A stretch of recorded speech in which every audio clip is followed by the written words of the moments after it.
Një tunel i përshtatur për kultivimin e bimëve narkotike me pajisje që furnizoheshin me lidhje të paligjshme të energjisë elektrike është zbuluar nga policia në Shkodër. Gjatë operacionit, efektivët zbuluan tunelin në oborin e një banese të marrë me qira në lagjen 10 Korriku, e cila ishte përshtatur për kultivim kanabisi. Nga kontrollet në këtë ambient u gjetën 555 fidan dhe 115 bim kanabisi, 126 lampa, 80 pajisje inverter, 31 panele LED dhe 17 filtra ajri, që shërbenin për kultivimin dhe tharjen e fidanëve dhe bimëve narkotike.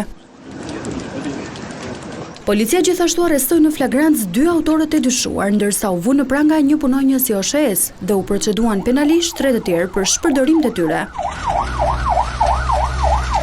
Ky është zbulimi 14 që policia realizon në kuadër të operacionit në Onet dhe të goditjes së rasteve të paligjshme të prodhimit dhe shitjes së lëndëve narkotike.